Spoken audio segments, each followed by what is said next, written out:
Hello and welcome to the No Flipping Excuses Show, the only podcast in real estate investing that teaches what you need to know to find and flip deals right now. Wow. Break free the chains that are holding you back and join us on this episode with Jason Lucchesi. Hey, what's up? It's Jason Lucchesi, and welcome today to the No Flipping Excuses Show. I am super excited that you are here. Today, we're going to be covering an amazing topic that I'm sure a ton of you would love to hear about, and that is cash flow. Cash flow. Because if you don't have cash flow coming to your business every single month consistently, it's really not a solid business. You need to have that cash flow coming in every single month. You can't just depend on wholesaling every single month, because then you're going to have to be working every single month hard on doing more and more wholesales. And I always recommend having diversification within your business. And on this episode, we are going to cover exactly that with my good friend, Dustin Heiner. Dustin, how are you doing? I'm great, Jason. How are you doing? I am doing good, man. Thanks for joining us on the show today. Things going good in your world? Much. Yeah. Praise the Lord. We're doing great. I've been investing in rental properties for 10 or 12 years now. Nice. And my whole goal was to quit my job. I hated working for somebody else.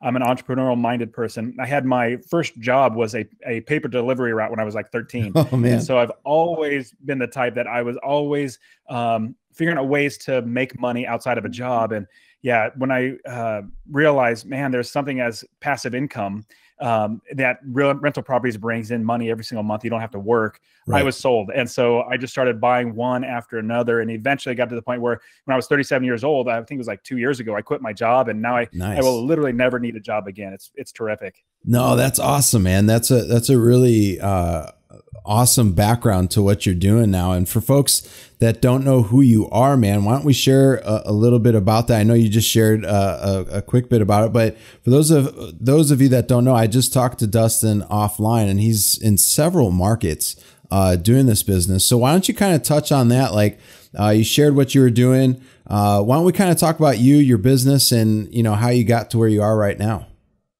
So we can start from the beginning. So sure. I started investing when I was living in California. Okay. So I was living in California, and this was in 2006 to 2007 when I started investing. The economy was going up, the market was going up. Oh yeah. The first rental property I bought was in 2007.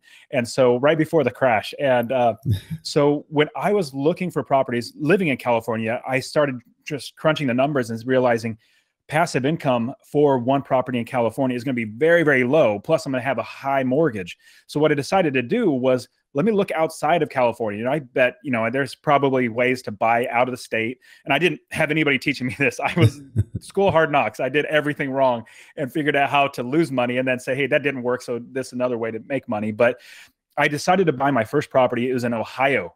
Nice. I flew out to Ohio because I just saw, hey, these prices of these homes are cheap. They're relatively expensive, like $20,000, $30,000. Right. And so I flew out there, saw the entire area, met some property managers, met realtors and all that sort of stuff, and bought my first property. So I bought my first property for $17,000, and this was back in 2007. And now, since I could probably sell it for maybe $40,000 or something like that. But the first property, for $17,000, I paid cash. My wife and I just got married. And so 6 months later, I said, I really want to quit my job. I'm going to buy a property. So I took $17,000. That's all we had. Literally all we had. Flew out there, bought the property. And then the first month I had it rented, I think it took like maybe a month to fix up and then finally get it rented. $550 coming in to my pocket. After expenses, I think we were profiting like $475 a month. I was thinking, man, that's a lot of money. It was a little bit of work, but now I don't do anything because I have property managers. So sure. I one after another, I kept buying more properties and put a property manager in place, basically put a business infrastructure of people running my business without me. And so fast forward, after about 6 years, I had 19 properties, because just little by little, I would figure out, okay, I save money to buy a property. I borrowed a little bit of money from my dad to buy a property. I refinanced him to buy another property. I even took, this is awesome. You'd appreciate this. So this is right before the crash, like literally 2 months before the crash. I got a credit card offer. It was like for $20,000 or whatever it might be. But for the life of a cash out balance, or, if I took cash out, the life of the balance, the interest rate would only be like 0.03%. Oh, geez. So I thought that is cheap money. I could buy a property with that. So I literally cashed out I got the credit card. As soon as I got those checks, I signed a check over to myself and cashed it. And so I had that for a couple of years, or actually probably like 7 or 8 years, but I bought properties with that money. So nice. I tried every single way to get money to buy more properties, because I realized that the more properties I had, the more money I would make. And so within 6 years, I had 19 properties. Nice. I had enough money coming in every single month to quit my job, or basically replace my income. But then it took me about another 2 years, maybe 3 years, to get the guts to actually quit. Because, leaving that full-time job, that full paycheck is hard to do. But fast forward now, it's been 10, 12 years now that I literally don't have to work. I went, so 2 years ago, I went to Japan for 6 weeks with my family. I took my wife, my 4 kids, and my dad. We went to Japan and traveled all through Japan to sightsee. And then this year in March, we went to Europe for 6 weeks. Sweet. And went to 11 different countries. And all this time, I'm not working at all. My property managers and my realtors and my contractors are doing all the work. I just get to have fun and don't do any work. So that's what the beauty of passive income is. I have money, but then also I have so much time and control over my life. And so now I've moved to Arizona because California, my mom and stepdad had passed away. So I wanted to be closer to my wife's parents. And so moved out here because, I had a rental property out here. I said, hey, let me go ahead and move into that property. And it's really close to my in-laws. And so now I'm still investing. In fact, just a couple months ago, I bought my 35th or 36th. I can't remember how many properties. It kind of, with buying and selling, it kind of lose track. But right. I bought 3 single family homes and a duplex off of an investor. I paid $25,000 down. He took the rest in seller financing. It's a beautiful deal. I'm making like $1,200 on that one deal, maybe $1,500. As soon as that note's paid off, I'll be making close to $2,000. Working out really, really well. But passive income from beginning to end has gotten me to where I can live the life of my dreams. No, that's awesome, man. I'm glad you bring that up because, getting into this business is truly like when people first get into this business, what do they always think about? It's lifestyle. And what are you doing? You basically have your lifestyle set up the way that is making you ultimately happy, and you're being able to do something that not a lot of parents are able to do. And that's spend time and show their kids what life is all about. And it's not just, hey, I'm going to school and then I come home, see mom and dad for a few hours, and then I go to bed and I rinse, repeat, and do that. And then I get to see them a lot more on the weekends. And it's really cool to hear that, you're doing these types of things because not a lot of people are able to do it.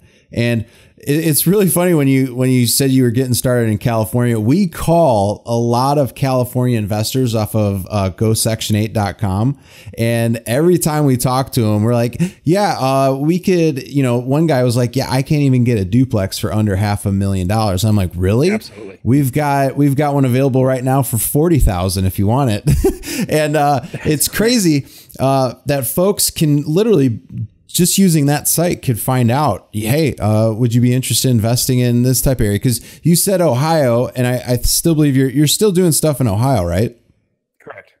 It's such an awesome market there too. Like you're seeing amazing cap rates in that market, just like it is here in Indy. And investors, from all over the world are coming and investing in Midwest states like in Ohio, like in Indiana, Michigan, Kentucky, all those types of places. So it's really cool to hear, where you've come from and where you are today. I could just see the values that you have in life.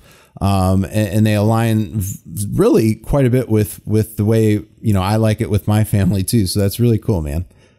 Thanks. Yeah. And we also, and the reason why we could take off in March is we homeschool our kids. And so sweet. This was a huge learning experience. I mean, how many kids get to go to 11 different countries in 6 weeks and see all this culture? It was terrific. And I have a huge passion for my family. I love my wife. I love my kids. I love spending time with them. So being able to not have a 40-hour or 50 or 60-hour a week job, I have that much more time just to wake up in the morning, spend time with my family, go to the gym, or really just, here's a funny thing. So I quit my 40-hour a week job, but I'm a driven person. I can't just sit around. So that's the reason why I started, teaching people about real estate, because I just get bored. I can't sit down and watch Netflix all day. Like some people can. It's probably a great way to live. It's just not for me. Like I'm a very driven person. So it's when I buy, okay, I just bought 3 single family homes and a duplex. I just went ahead and bought one of those. It only takes like 2 or 3 hours of my work. It's really not a lot of work. And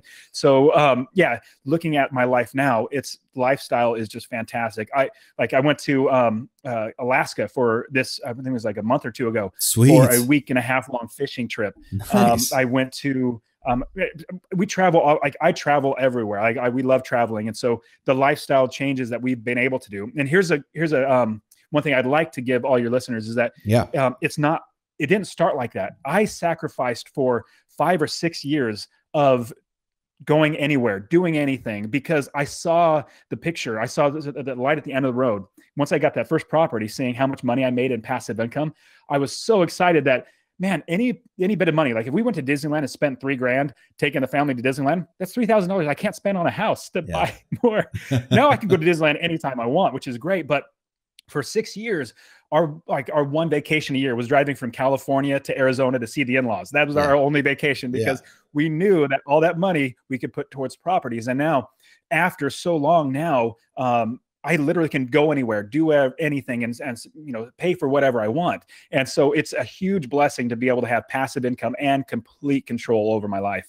Yeah, absolutely, man. Trust me, being someone that the last time we went to Disney, I brought my mom with, and it was just my daughter got in for free because she was only like 6 or 8 months. But gosh, I don't know how folks can do it if you're literally not making 6 figures, because just for us all to get in, and this isn't counting hotel, it was like $3,500. So, and that was to go, I think, for their 2-day pass or their 3-day pass, whatever it was.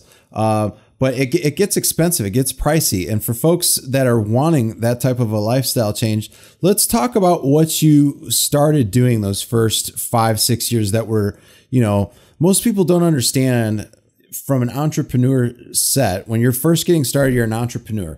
Once you start getting going, you start developing your CEO mindset and really developing a business, because the only way that you're doing the stuff that you're doing right now is because you've created a business, not a job.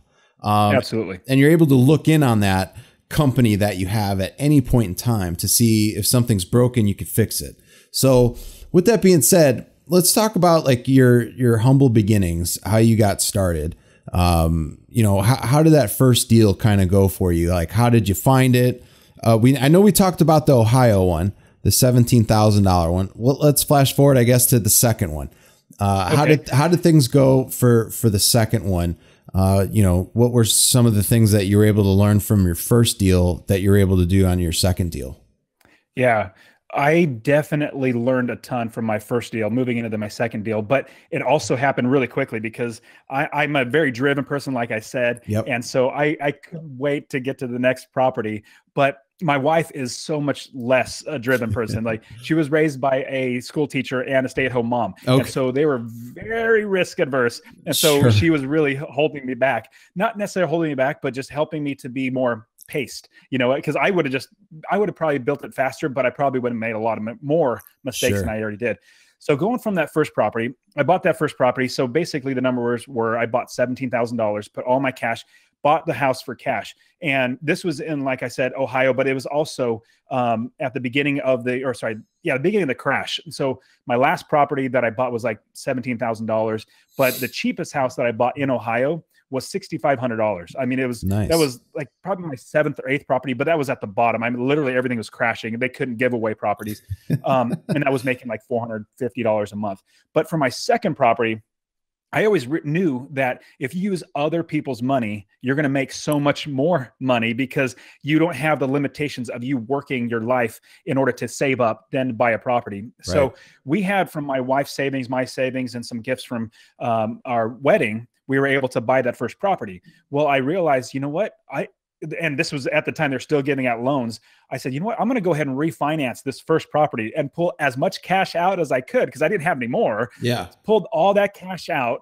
I think I pulled out like $14,000. So I bought it for 17 at a price for like 25-ish or something like that, because it was a little depressed or a distressed property. Yeah. And I took that cash out and then I bought a second property, and that was within like 6 months. I bought that second property, and that was also making me close to $550 a month. So with two properties with only one mortgage on it, I had maybe $850 of passive income. That's after all my expenses and property managers and all that sort of stuff. So that was my second property within 6 months. Now, I was always trying to focus on buying more and more properties quicker and quicker. So I think the first year was one, and then I bought the second property within 6 months after that. And then the next year I bought two more properties. The next year I bought three properties. And so I kept trying to figure out new ways to fund them, also find them. Like I've used wholesalers. I love wholesalers. Wholesalers are my favorite people to buy from because they get great deals. And I don't mind.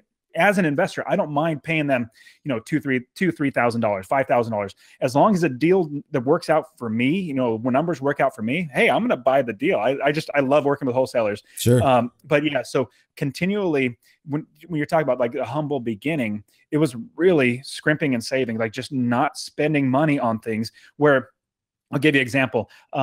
We would not go out to dinner at not even just a fancy restaurant. We probably just go like to In-N-Out. Which is a hamburger joint if you're in the West Coast. Good old In-N-Out. Yeah, exactly. Or we go to just a place to eat just because, hey, let's get out of the house. We wouldn't go to a Ruth's Chris or someplace like that. But now I can literally go wherever I want because I sacrificed in the beginning. Now, it's easy to buy houses with cash. And so when you have cash, it's so much easier. You get them cheaper. You can bypass banks. There's so many better ways to do it. So I would suggest, and what I tell all my students as I'm helping them is, it's not glamorous to try to save money. Like, okay, let's flip houses or let's wholesale, or that's hard work. And you guys get paid really, really well, but I completely understand it's hard work. Yeah. It's so much easier when you have cash. And so what I tell people is, all my students who want to invest in real estate, is I sacrificed for as long as I needed to in order to have money to buy houses cash. Now, I bought a house in Texas. I think it was like 2 years ago. I spent $150,000 in cash, bought the house. It needed a brand new septic system, so they couldn't actually sell it. No banks would give financing for a uninhabitable home. And so they were just really dying to sell it. I bought it, it's worth like $220. I bought it for $150. It's going to cost $15,000 to get a new septic system and a couple other things. But all that to say, I was able to buy it cash and got a huge discount because I had the cash to buy the property. Then I refinanced it, pulled that cash out, bought 4 or 5 more properties. Nice. So just keep doing that over and over again.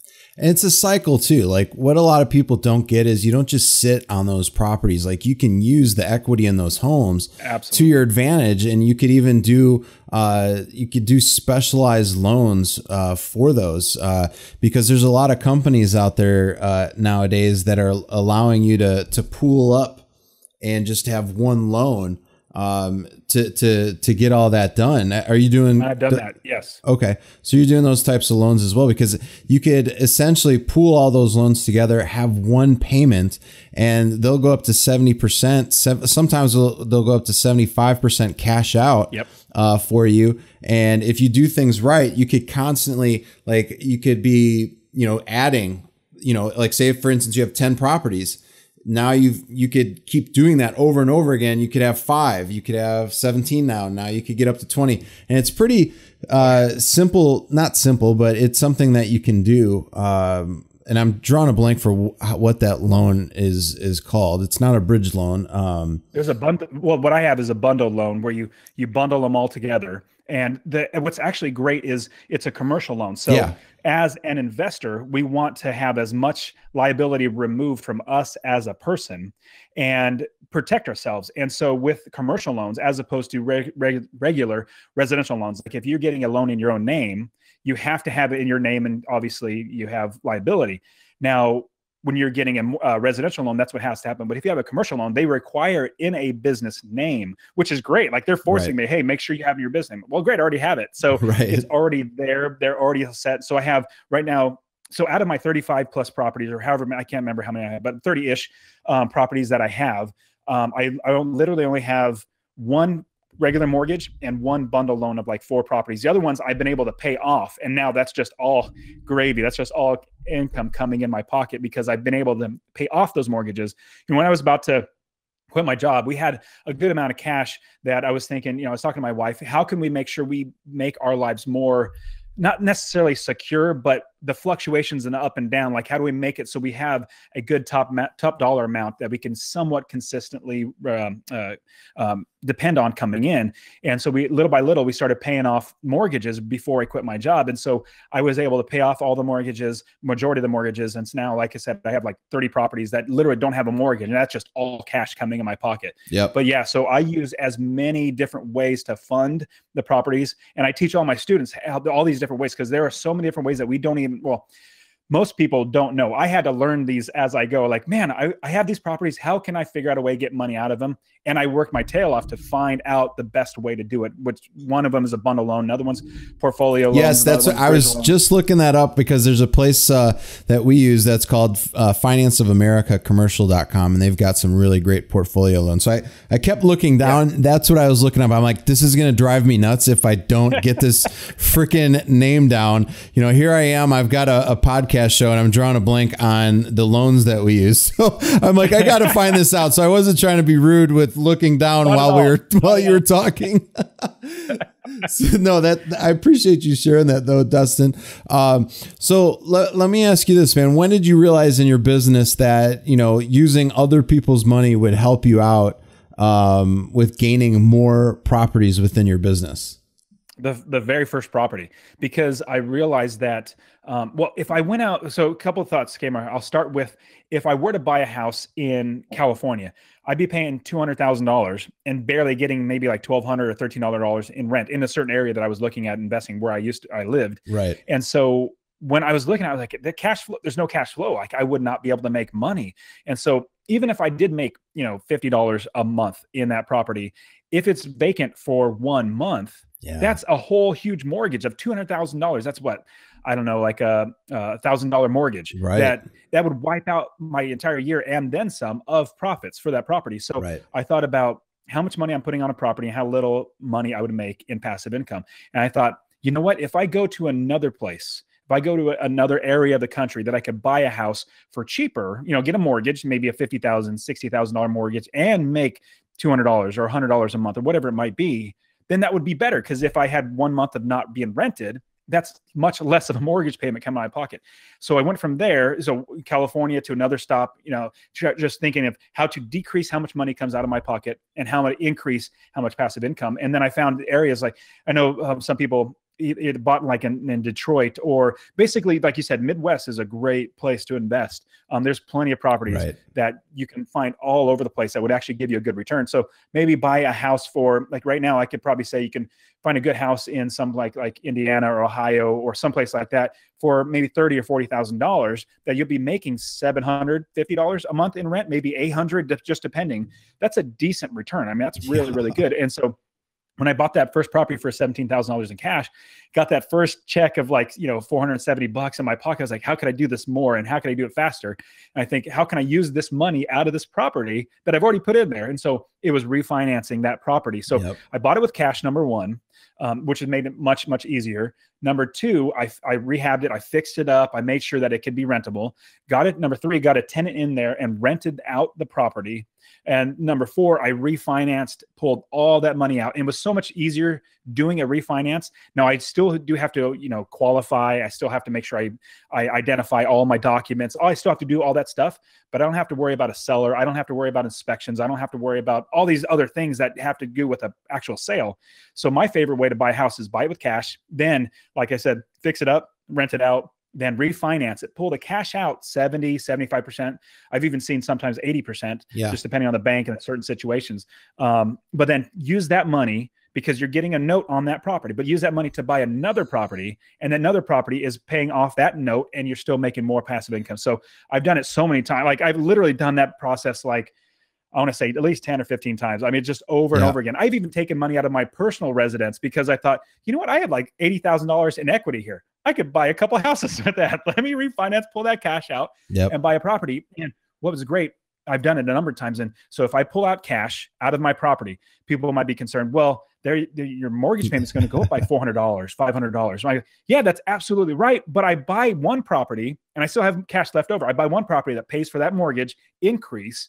And then I still have extra money to buy more properties, that all that is just passive income coming in. That's just gravy on top of it. So when I did that one time, I bought 4 properties total out of all that. The first property paid for the increase in mortgage. The 3 other properties were just money coming in my pocket.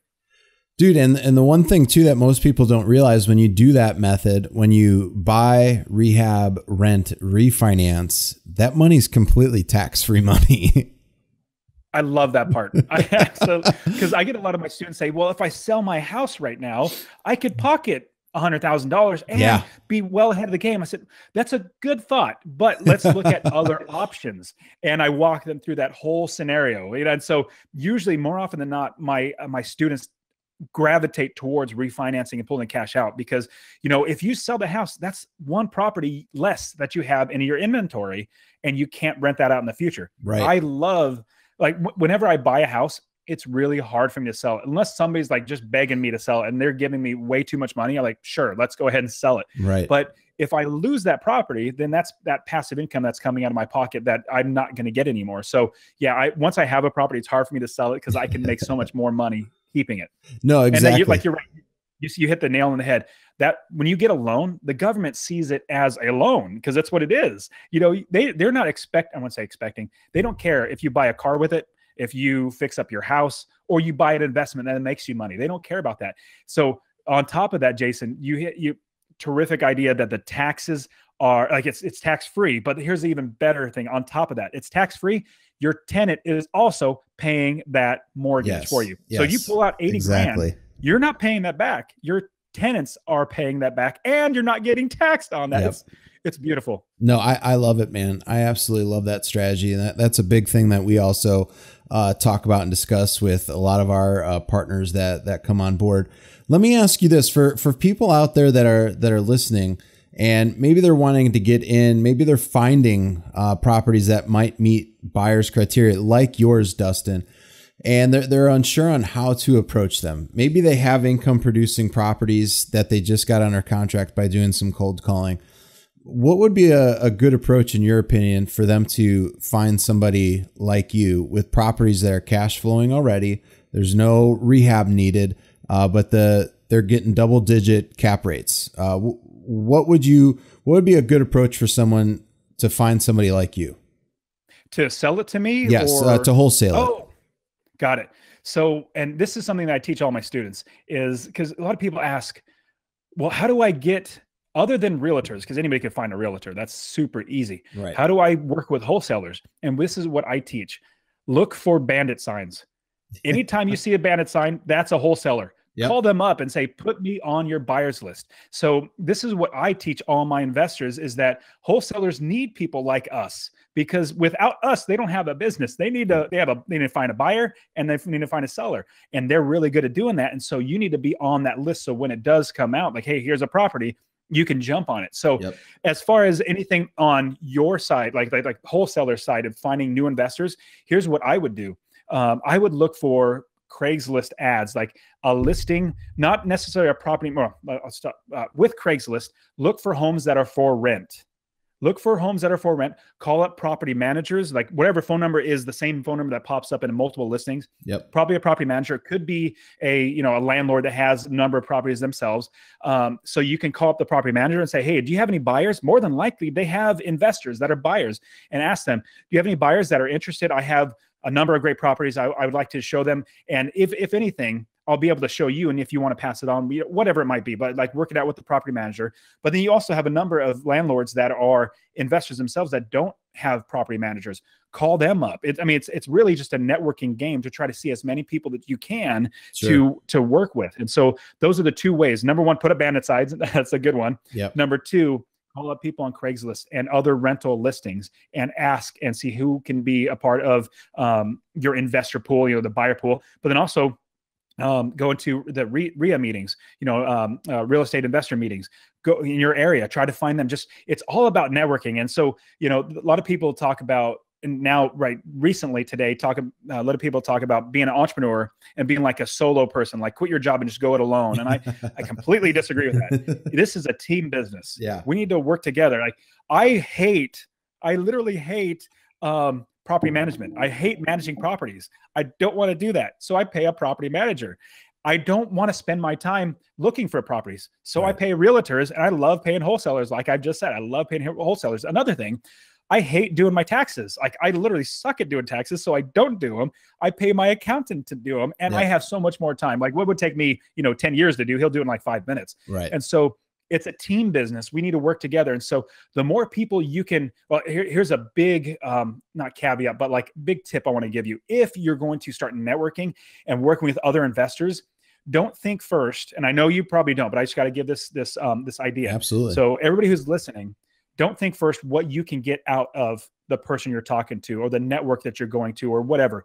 Think first of how you can give, how you can help your investor that you're working with, or anybody. Like you think first, how can I help you? Because there's an old saying, it's not what you know, but who you know. Yep. I disagree with that. It's not what you know or who you know, it's who knows you. Yes. So if I have a wholesaler that is looking out for my best interests, wants me to, wants to help me make money, I'm going to go with that wholesaler every single time because they're looking out for me, because they want to help me benefit. And so when I'm helping any students out, I'm trying to tell them, hey, when you are working with other investors out there or wholesalers, look to like everybody. We all need to help each other out, not look at what's for the best of our interests. But I gravitate towards those who want to take care of me. Like, oh man, I could tell you're a nice person. You actually want to help me.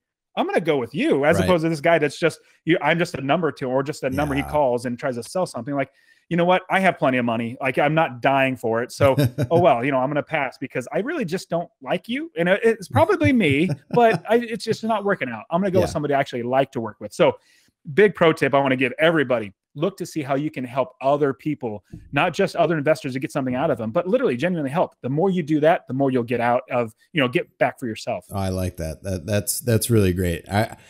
More people need to have that mindset. I fully believe, in any business, you just do business the right way. There's so many people out there that just want to make a quick buck and then you don't see them again in a year. Just do business the right way. that's Absolutely. a big key takeaway to get away from anything that you're doing in life. It helps out so much more.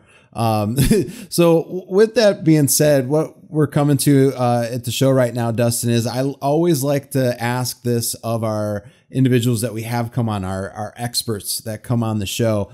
And it's a simple question. So don't get all crazy. Some folks, you're like, oh no, man, you didn't tell me the question before we started the show. All it is I just want to find out from you, what is a good book that you would recommend? Like a business book, an entrepreneur book, a self-help book, something that maybe has kind of like changed or helped you out in your life. So I'll give you two books. And the first one is what got me to read the second one. So the second one was what I would absolutely recommend. But the first one, I have to give it, is Rich Dad, Poor Dad. Oh, yeah. Good book. Everybody knows this book, but it's fantastic. It's really what got me started thinking about, hey, there's a better way to make money, or not earn money, make money. Yep. When you earn money, you trade an hour for $1. Yep. I hate doing that. I rather get paid for my value that I bring. I work 2 to 3 hours buying a house, and it will make money for me forever until I sell the property. So Rich Dad, Poor Dad by Robert Kiyosaki is a terrific book, but that gets me to the second book. So I would strongly recommend everybody to read The Richest Man in Babylon. Oh yeah, good book. I love that book. It really gets you to train your mindset on being an investor. Robert Kiyosaki talks a lot about passive income and also teaches a lot about business too. But also The Richest Man in Babylon, I can't remember his name off the top of my head, but you can look it up. Richest Man in Babylon. I even actually on my blog, I wrote a summary and review of it because I love the book so much. But it gives you principles in story form. It's not just like do X, Y, and Z. No, it actually tells you a story. So you're learning from a character's lessons and way he does things wrong. And so The Richest Man in Babylon is one of my favorite books. George S. Clausen. Yes. That's his name. Yes. George S. Clausen. Terrific book. I would strongly recommend it. It was written a number of years ago, but the principle is that Babylon was many, many thousands of years ago. He was saying the richest man in Babylon, those rules or those principles from back then still apply today, and they will apply every time. So you need to make money work for you as opposed to you working for money. So Richest Man in Babylon. I highly recommend that book. I think it was written in the 1920s. That book is it's pretty old, and the concepts are still like, he was way ahead of his time for writing that book. It was a phenomenal book. Absolutely. You know, even the guys that I like checking out their books, like Napoleon Hill even recommends it. So many folks recommend that book. We've had a ton of people on the show, and that's Rich Dad Poor Dad and Richest Man in Babylon are probably the top book recommendations. So if you're listening to this right now and you have not checked those books out, highly recommend them. Either you read them, you listen to them, get it. You got to get those books done. You got to get those in there. And those are going to be staples. Like, I continue to listen to Think and Grow Rich, and I constantly Rich Dad Poor Dad. You know, when I'm mowing the lawn, and it takes, you know, we've got a big yard, about 5 acres, so it takes me three hours or so. So I can knock out books easy. But I do the same thing. Yeah. I do the exact same thing. That's awesome, man. That's awesome. So, you know, if you're taking a walk, listen to a book. If you're going to the gym, listen to a book. You know, you just got to get laser focused. So with that being said, what's a really great way for people to reach out to you, Dustin? And also, do you have any parting words for our listeners? Yeah. I would say for the parting words, definitely, getting your mindset changed to where now you are letting your money work for you rather than you working for money. Yep. I know people that are listening already have that mindset, but keep going down that road. Whereas now I literally don't work for money at all. I don't, it's just amazingly fantastic how my rental properties just make me money. Yep. I work for value and investments, and I let my money work for me. So people can find me, and I appreciate you asking. So masterpassiveincome.com is my website. I have a podcast as well, Master Passive Income Podcast. And I talk all about rental properties. Like that's we solely focus on rental properties and how you can, just like I did. My whole goal was to quit my job.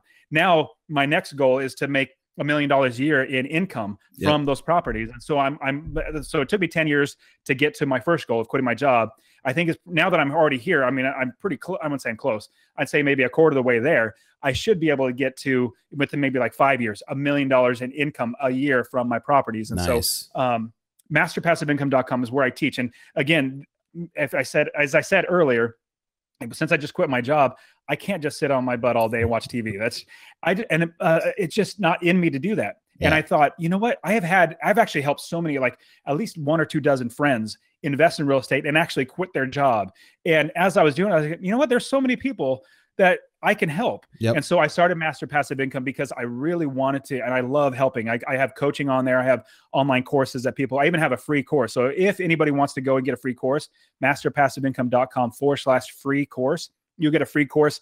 Just see if you want to get started in that. But then, so you can reach out to me on there as well. But great, Jason, being on your show. I really appreciate it. No, I appreciate you being on here with us, Dustin. This has been a really, really great show. We talked about, you know, how you could really have income coming in every single month. I believe the way to get rich is to be doing the wholesaling and the rehabbings. The way to get really wealthy is by having cash flow coming in every single month, regardless of what you're doing. So Dustin, it's been a really, really great show. You said your website is Master Passive Income. Masterpassive.com. Masterpassiveincome.com. Okay. I need to maybe drink more water and get more fluids flushed through the head here. So we'll get it. Masterpassiveincome.com. Do I got it? Yes, you do. Oh, boom.